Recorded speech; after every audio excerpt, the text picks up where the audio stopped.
Olá, pessoal. Eu sou William Salazar, editor de Finanças e Negócios da revista Carta Capital, que hoje está recebendo aqui Ana Paula Vitelli, presidente da Câmara Britânica de Comércio e Indústria no Brasil, e Renata Sucupira, que é presidente do Comitê de Comércio Internacional da Brit-Cham. Nós vamos conversar sobre as relações comerciais entre os dois países, tendo em vista a proposta britânica de ampliar as relações comerciais entre Brasil e Grã-Bretanha com um novo acordo comercial. Então, Renata, esclareça qual é essa proposta britânica, essa nova proposta, porque do lado do Brasil havia a intenção de um tratado de comércio bilateral, mas parece que Londres prefere algo um pouco mais modesto, mas que julga ser mais eficiente ou mais prático.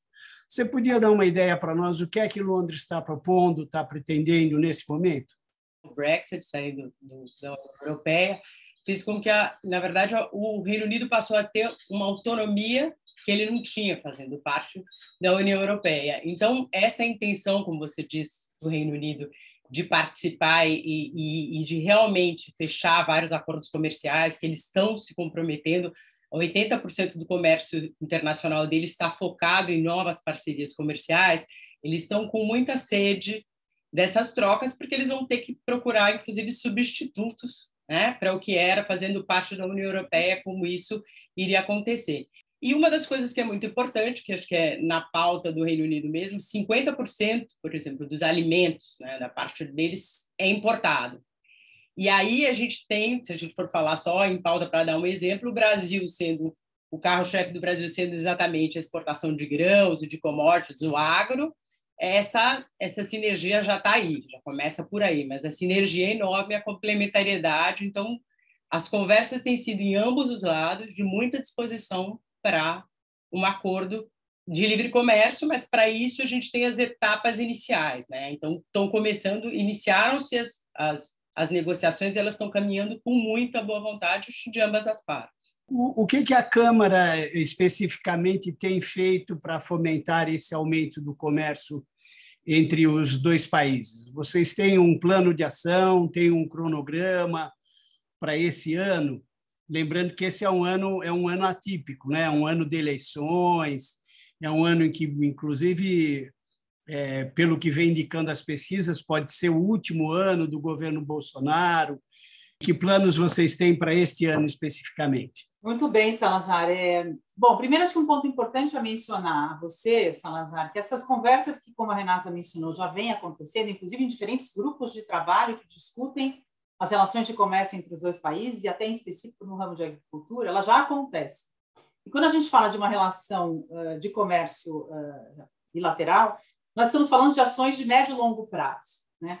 Portanto, independente das questões de nosso momento político brasileiro, né, de troca eventual de governo, a gente entende que isso não afeta todo o progresso que já vem sendo, né, conseguido no que tange às relações entre os dois países. Inclusive, o próprio Reino Unido, como a Renata mencionou, vem mostrando cada vez um apetite maior em ampliar o seu espaço de exportações globalmente falando, e o Brasil acaba sendo um parceiro importante que também tem interesse em aproveitar essas oportunidades com este parceiro comercial histórico que hoje tem espaços de aproveitamento em termos de volume e de frentes de ação que eventualmente não vinham sendo ainda exploradas. Você poderia detalhar um pouco mais, principalmente nessa questão ambiental, que é uma questão candente hoje, cada vez mais presente, cada vez mais premente, e que nós temos visto, tem prejudicado, tem comprometido muito o relacionamento do Brasil com outros países, tem sido, para dizer o mínimo, complicado para o Brasil na arena internacional. Como é que a Câmara está vendo o posicionamento que o Brasil tem hoje nessa questão ambiental e o que ela pode fazer, o que ela pode sugerir para que melhore a posição brasileira no campo ambiental?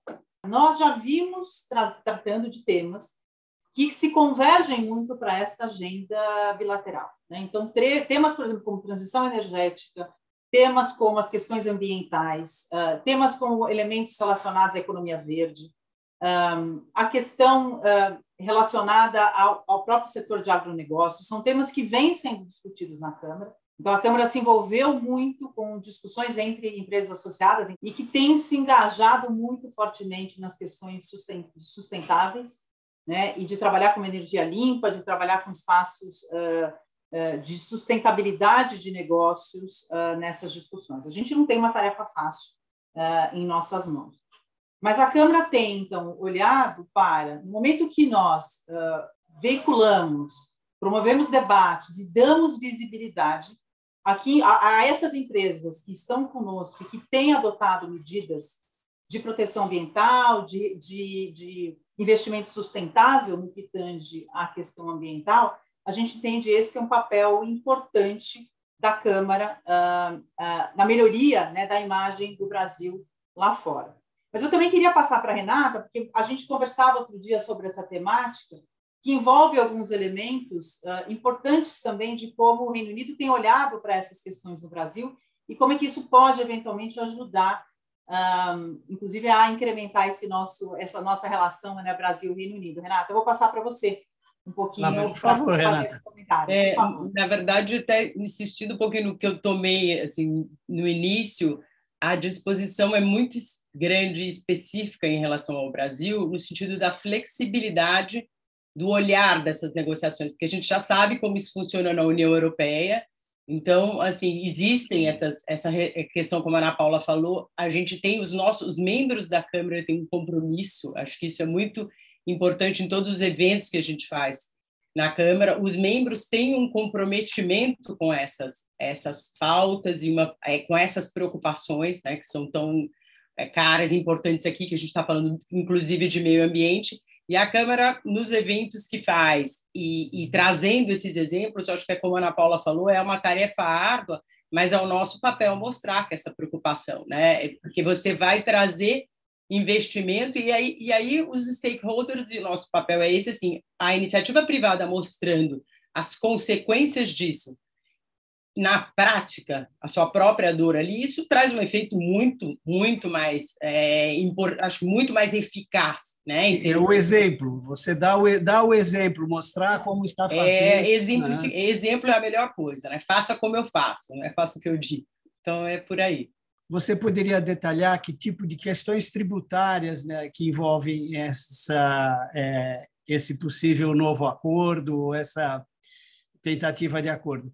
Que tipo de tributos especificamente estão sendo discutidos? A inexistência de um acordo entre Brasil e Reino Unido para evitar a bitributação é um óbice para alavancar essas negociações e para abrir caminho rumo a um acordo de livre comércio. Então, esse é o primeiro passo nesse sentido, e aí é uma questão que é tributária, e esse acordo pode ser feito só com o Brasil, certo? O Brasil é que pode fazer esse acordo, e a questão, passando essas negociações aqui, eu acho que na verdade, a discussão maior que existe aqui é exatamente quanto à tributação de serviços técnicos, né? Serviços técnicos que significa e representam transferência de tecnologia. E isso é uma questão que precisa ser mesmo enfrentada pelo Brasil para poder trazer investimento estrangeiro e para a gente poder se desenvolver melhor tecnicamente. A tecnologia não dá para deixar, vai ter que entrar. No momento, o Brasil vai ter que fazer isso. Então, esse acordo é uma fase, na verdade, as negociações estão numa fase de ajustes, e o Reino Unido também, os dois, cada um tem as suas questões que precisam ter suas peculiaridades nos setores, que não são só barreiras, não é só uma questão tarifária, mas aqui a gente também tem as barreiras não comerciais, né, que são de acesso ao mercado, que impedem, como as barreiras sanitárias, esse tipo de coisa. Parece que é uma reclamação recorrente do Brasil, do agronegócio, a questão das barreiras fitossanitárias em geral, mas com a Grã-Bretanha, particularmente, com a questão das exportações de carne, né? Metade das exportações de 2020 do Brasil para o Reino Unido foram no setor agro. Então, essa é uma... Agora, o fato, de novo, como o Reino Unido saiu do Brexit, também abriu uma possibilidade para na verdade, essas barreiras não comerciais, que a gente fala sanitárias, sejam negociadas de forma mais peculiar e com uma possibilidade de flexibilidade maior. Então, isso realmente abriu um novo momento. Eu vejo o ano de 2022 e diante dessas oportunidades, a despeito, né, dos últimos 2 anos difíceis de pandemia e de crises, né, globais, enfim, da gente termos estado diante de uma situação absolutamente inusitada e que também evidenciou uma série de desigualdades, mas, por outro lado, também começa a abrir espaço para outras oportunidades. Eu estou vendo esse ano como um ano importante de darmos passos relevantes nessa cada vez mais próxima relações entre Brasil e Reino Unido. E eu digo isso face a este apetite de conversas, né, que não só vem do Brasil, e que a gente tem, né, promovido essas discussões, mas como o Reino Unido também tem estado numa agenda muito cooperativa. Esse otimismo é necessário, senão a gente é necessário, também acho muito importante, é uma fase, eu acho que todas essas possibilidades, né, agora para a retomada da economia nesse cenário pós-Covid, eu acho que vai ter essa vontade, realmente tende a ser maior, porque não vai dar para abrir mão de oportunidade alguma, né?